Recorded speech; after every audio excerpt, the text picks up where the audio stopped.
గురుగారు. మాతృదేవో భవ, పితృదేవో భవ, ఆచార్య దేవో భవ. ఓం నమో మాందేశ్వరాయ నమః. గురుగారు, జీవితంలో ఎక్కడ చూసుకున్నా గానీ ఏదో ఒక విషయంలో మనం అప్పు చేయాల్సి వస్తుంది. ఈ అప్పులతో చాలా మంది సమస్యలు ఫేస్ చేస్తూ ఉంటారు. అసలు ఈ అప్పుల బాధలు పోవాలంటే తంత్ర జ్యోతిషాలయం ఎలాంటి పరిహారం చూపిస్తుందండి? రుణానుబంధ రూపేణ పశుపత్ని సుతాలయ అనేటువంటి ఒక శ్లోకం ఉంది. ఆ శ్లోకం రుణంతోనే స్టార్ట్ అవుతుంది. ఓకే. మనిషి పుట్టేదే ఆ శ్లోకంకి అన్వయించబడుతుంది. రుణము అంటే అప్పు. అప్పు ఉంటేనే ఎవరైనా ఇక్కడ జన్మ వస్తుంది. అప్పు లేకపోతే అసలు పుట్టాల్సిన అవసరం లేదు. తన అప్పును తీర్చుకోవడానికే పుడుతున్నాడు అని ఆ శ్లోకం చెప్తుంది. ప్రతి ఒక్కరూ అంటే అప్పు లేని వాళ్ళు లేరు, వర్షంలో తడని వాళ్ళు లేరు. అంటే రుణానుబంధ రూపేణ అంటే ఈ రుణము అనేటువంటి ఒక బంధము అనేది ఇక్కడ ఉంది పెండింగ్. కాబట్టి పశు పత్ని సుతాలయ. పశు అంటే సంపద, పత్ని అంటే భార్య లేదా భర్త, సుతాలయ అంటే సుత అంటే పిల్లలు, ఆలయ అంటే బంధువులు, సమాజము. కాబట్టి ఈ ప్రతి ఒక్కరు రుణగ్రస్తులే. ఎవరి రూపంలో ఎవరికి. ఒక వ్యక్తి తన భార్యకి ఎంతవరకు అప్పున్నాడో అది ఎలా తీర్చాలనో అలా తీర్చడానికి ఆమెకు భర్త అవుతాడు. ఒక స్త్రీ ఒక వ్యక్తికి భార్య అయి భార్య రూపంగా ఆయనకు తీర్చవలసిన అప్పుని డబ్బుల రూపమే కాదు, అప్పు కలిసి జీవించి కష్ట నష్టాలు పడి తీర్చాల్సినటువంటివి, సంతోష రూపంలో తీర్చాల్సినవి, బాధల రూపంలో తీర్చాల్సిన కూడా అప్పులే. మనం కరెన్సీనే కాయిన్స్ అనుకుంటున్నాం, అది కాదు. బంధాలు కూడా అప్పులే.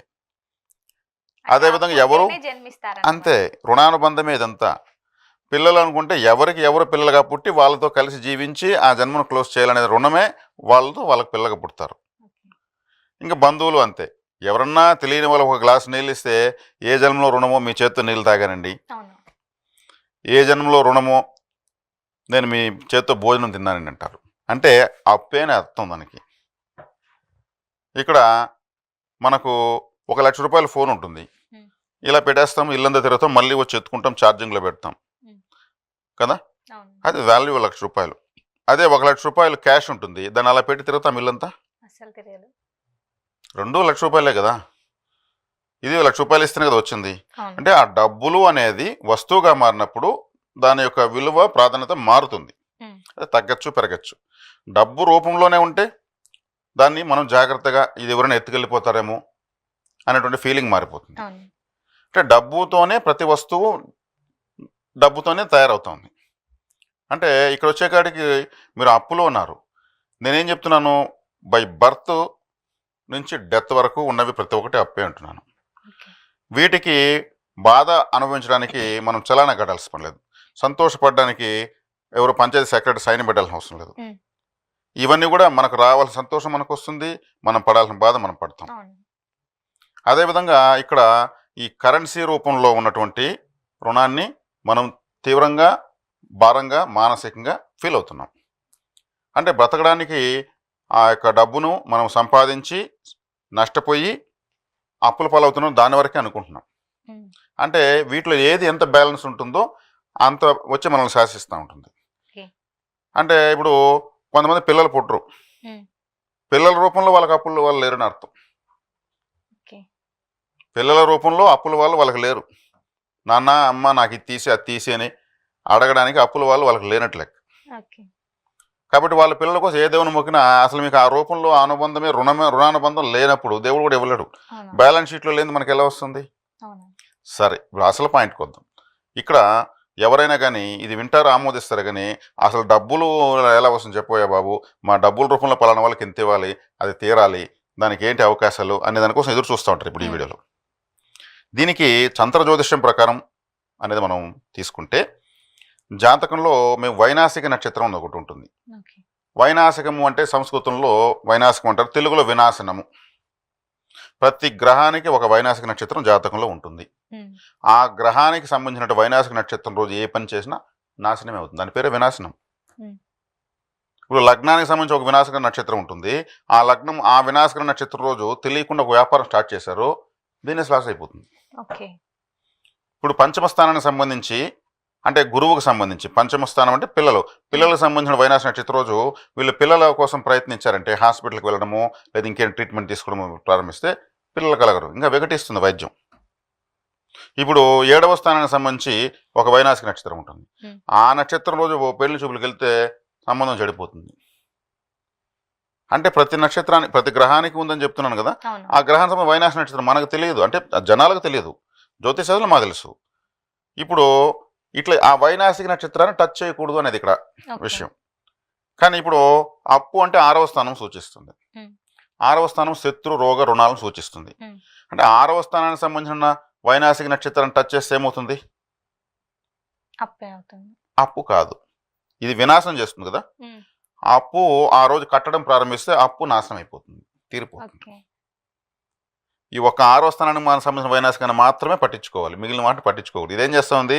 ఆ రోజు అప్పు మనం ఒక 10 రూపాయలు 100 రూపాయలు 1000 రూపాయలు అప్పులు వాళ్ళకి ఫోన్పే అన్న చేసామనుకోండి, ఉమ్. అప్పు నాశనం చేస్తుంది కదా. ఇది వినాశక నక్షత్రమే కదా. ఉమ్. కాబట్టి ఏం చేస్తుంది? అప్పును నాశనం చేస్తుంటే తీర్చేస్తుంది. తీర్చే. వీళ్ళకి మార్గాలు పరిస్థితులు మారుతూ వస్తాయి. ఓకే. అదే నక్షత్రం రోగస్థానం కదా, అదే రోజు హాస్పిటల్కి ఒళ్ళు బాగాలేకపోతే అనారోగ్యంతో ఉంటే ఉమ్. రోగం నాశనం అయిపోతుంది. ఓకే. అదే రోజు ఆ నక్షత్రానికి సంబంధించిన రోజు తద్దేవత, ఆ నక్షత్రానికి ఒక అధిదేవత ఉంటుంది, అధిదేవత దగ్గరికి వెళ్ళి శత్రువుల పేర్లు చెప్పి ప్రార్థన చేసి శత్రువులు నాశనం అయిపోతారు. ఓకే. సింపుల్. దీనికోసం ఏదో చండీ హోమాలు, ప్రత్యంగర హోమాలు, అర్ధరాత్రి అమావాస్య పూజలు ఇంత ఏమీ అవసరం లేదు. వినాశకర నక్షత్రం అంటే వినాశం చేయాల్సింది శత్రు రోగ రుణాలను వినాశం చేయాలి. ఓకే. ఈ వినాశనకరణ పనులు ఆ నక్షత్రం 27 days వన్స్ వస్తూనే ఉంటుంది. ఉమ్. అప్పుడు అప్పు కట్టడం అంటే 6 hours ఉంటుంది.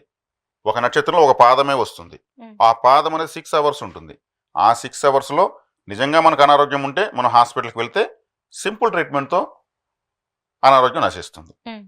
ఓ 10,000 ఖర్చు అవుతుంది అనుకుంటే 100 రూపాయలతో పోయింది భలే ఉంది అనుకుంటారు. అవును. వాళ్ళు వినాశకర నక్షత్రంలో ఆ రోగాన్ని నాశనం చేస్తుంది కాబట్టి వెళ్ళారు. అదే సమయంలో అప్పులు వాళ్ళకి ఎంతో కొంత వేసి అప్పు కట్టడం స్టార్ట్ చేస్తే అప్పులు తీరడానికి కావాలని పరిస్థితులు ఏర్పడతాయి. ఏదో లాటరీ కొడుతుందో లంకె మందులు దొరుకుతాయని చెప్పడం లేదు ఇక్కడ. వీళ్ళు చేస్తున్న ప్రయత్నాలు సఫలీకృతం అవుతూ అప్పు తీరడం వేగంగా జరుగుతుంది. వచ్చినటువంటి డబ్బును అప్పులే తీర్చుకుంటూ రావాలి. మళ్ళీ 1 fine day ఏమవుతుంది? జీరోనే అవుతుంది. రోజుకో పర్సెంట్ మీకు సమస్య తీరితే 100 days 100% తీరిపోతుంది కదా. అవును. లాజిక్ గా ఉంది కదా. అవునండి. వాళ్ళ అప్పు ఎంత ఉందో మనకు తెలియదు. ఉమ్. ఒక్కొక్కరికి అందరికి ఈక్వల్గా ఉండాలని లేదు. తెలిసి ఉండొచ్చు, తెలియక ఉండొచ్చు. కొంతమంది తీసి అప్పులు చేసి జలసాలు చేస్తారు. ఉమ్. అయిపోయిన తర్వాత అడ్రస్ లేకుండా పరారైపోతారు. అర్థవంతమైన అప్పులు చేయాలి, ప్రకృతి కూడా సహకరిస్తుంది. ఓకే. బతకడం కోసం చేయాలి, ఖచ్చితమైన పనులు చేయాలి. కాబట్టి వాళ్ళకు కూడా ప్రకృతి కూడా సహకరిస్తుంది. ఈ వినాశకర నక్షత్రం రోజు అప్పు తీర్చడం ప్రారంభిస్తే అప్పు నశించిపోతుంది, నాశనం అయిపోతుంది. ఓకే. శత్రువులు నశించాలంటే నిజంగా మీకు చెడ్డ చేసిన వాళ్ళు అయ్యి ఉండి అప్పుడు దేవత దగ్గరికి వెళ్ళి, అమ్మ నన్ను వీళ్ళు ఇబ్బంది పెడుతున్నారు, ఉమ్. నువ్వే వాళ్ళకి సరైన పరిష్కారం ఇవ్వాలి. లేదు స్వామి ఏదైనా దేవత అయితే శత్రువు నశిస్తాడు. ఓకే. శత్రు రోగ రుణాలు నశింపజేసేదానికి 6వ స్థానానికి సంబంధించినటువంటి వైనాసిక నక్షత్ర పాదంలో ఈ 3 చేస్తే నశిస్తుంది. ఓకే. అదేవిధంగా అభిజిత్ అనేది ఒక నక్షత్రం ఉంటుంది. ఉమ్. అభిజిత్ ముహూర్తం అది ఒకటి ఉంటుంది. అంటే 6వ స్థానానికి సంబంధించిన అభిజిత్ ముహూర్తం ఒకటి ఉంటుంది. 48 minutes మాత్రమే వస్తుంది. అది ఓకే. 48 నిమిషాలు మాత్రమే. ఉమ్. ఆ సమయంలో అభిజిత్ అనేది అన్ని విధాలా విజయవంతమైనది అని అర్థం. ఇంగ్లీష్లో జీత్ అంటే విజయం కదా. ఉమ్. అభిజిత్ అంటే అన్ని రకాలుగా విజయవంతమైనటువంటి సమయం. విజయవంతమైన. దాంట్లో రావుకాలం పనిచేయదు, యమగండం పనిచేయదు, దుర్ముహూర్తం పనిచేయదు, వర్జ్యం పనిచేయదు, ఏవి పనిచేయదు. అన్ని విధాలా చాలా శక్తివంతమైన సమయం 48 నిమిషాలు మాత్రమే. ఆ సమయంలో శివారాధన లేదు, వాళ్లకు కొన్ని దేవతలు ఉంటారు, వాళ్ళ జాతకరీత్యా ఉమ్. అది మాకు ఐడెంటిఫై అవుతుంది. ఉమ్. ఏ దేవతను వీళ్ళు టచ్ చేస్తే ఈ సమయంలో వీళ్ళకు సమస్య తీరుతుంది. ఓకే. 48 minutes only. ఆ పదునైన టయాన్ని మేము పట్టిస్తాం. అప్పేగా తీరాలి, ఉమ్. దాన్ని దారి చూపించమని. ఓకే. దేవుడు ఎప్పుడు ట్రాఫిక్ పోలీస్ లాగానే ఉంటాడు. అవును. కరెక్ట్గా ప్రార్థిస్తే దారి చూపిస్తాడు, ఇలా వెళ్ళు సేఫ్ అవుతాం అని.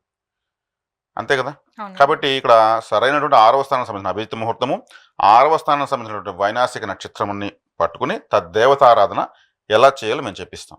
అంటే ఒకరికి వచ్చినటువంటి దేవత, ఒకరికి వచ్చినటువంటి సమయము ఇంకొకరికి రాదు. ఉమ్. ఇప్పుడు మీ వేలు ముద్ర ఉంటుంది, ఇంక ప్రపంచంలో ఎవరికి ఉండదు. అవునండి. మీ పేరే పెట్టుకున్నా, మీ పక్కింట్లో ఉన్నా కానీ ఉండదు, ఉమ్. మారిపోతుంది. అది ఎవరికి ఏమొచ్చిందంటే ఆ జాతకం మాకు ఇస్తే తెలుస్తుంది. ఓకే. కాబట్టి సంప్రదించి వాళ్ళు తెలుసుకున్నారంటే ఈజీనే, మేము దారి చూపించగలుగుతాం. ఉమ్. ఈ రాశి వాళ్ళందరికీ ఈ వారం బాగుంటుందంటే ఎలా బాగుంటుంది? అవును. బాగుండదు. కొంతమందికి బాగుంటే కొంతమందికి బాగుండదు. అప్ అండ్ డౌన్గా ఉంటుంది. కాబట్టి అప్పులు తీరడానికి ఇది ఒక అద్భుతమైనటువంటి మా తంత్ర జ్యోతిషాలయంలో మేము చూపించినటువంటి ఖచ్చితమైన మార్గం.